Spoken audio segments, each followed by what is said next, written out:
मेरी इतनी बात समझ लो, यदि स्त्री को तुमने काम पर नहीं लगाया तो वो तुम्हें काम पर लगा देगी, और यही कर रही है। क्यों? क्योंकि उसकी ऊर्जा और उसकी क्रिएटिविटी को विस्तार नहीं मिल पा रहा है, और तुम उसकी जद में आते हो, तुम उसकी रेंज में आते हो, तुम उसके बेहद करीब हो, तो वो तुम्हें बदलने में लग जाती है।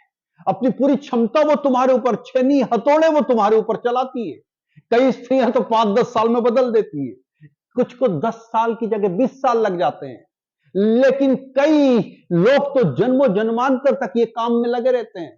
क्यों? क्योंकि हमारे यहां सुविधा है, इस जन्म में नहीं तो अगले जन्म में सुधार देंगे, और तुम सुधरने को तैयार नहीं हो। तुम उसे दबाते हो, तुम उसे कंट्रोल करते हो, और law of reverse effect work करता है, और वो भी तुम्हें कंट्रोल करती है, लेकिन उसका तरीका थोड़ा सा अप्रत्यक्ष होता है, इनडायरेक्ट होता है। वो अप्रत्यक्ष तरीके से तुम्हें दबाती है। क्यों? क्योंकि वो जानती है कि समर्पित होकर शासन कैसे करना है, और वो तुम्हारे ऊपर शासन करती है और तुम्हें पता भी नहीं चल पाता है। लेकिन तुमने जो ये दबाने की प्रवृत्ति को बढ़ा के रखा हुआ है, इसकी वजह से सबसे ज्यादा दुष्परिणाम केवल तुमको भोगना पड़ रहे हैं। क्यों? क्योंकि जो असंतोष और जो अशांति तुमने उसके व्यक्तित्व को खत्म करके हासिल की है और अपने घर में स्थापित कर ली है, उसका सामना तुम्हें रोज सुबह शाम करना पड़ता है। क्यों? क्योंकि यदि किसी व्यक्ति को जो वो होना चाहता है वो होने की सुविधा नहीं दोगे, तो एक असंतोष और अशांति हमेशा बरकरार रहेगी।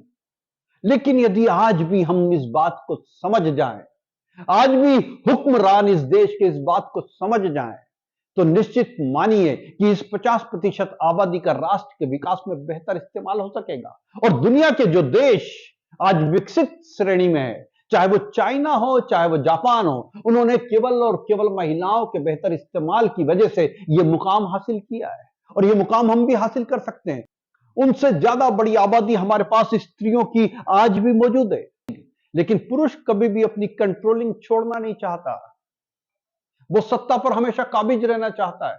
आज से 3000 साल का मानव सभ्यता का इतिहास इस बात का गवाह है कि पुरुष ने अपने शासन में केवल और केवल हर दूसरे तीसरे दिन एक युद्ध को जन्म दिया है। आज भी दुनिया में युद्ध चल रहे हैं।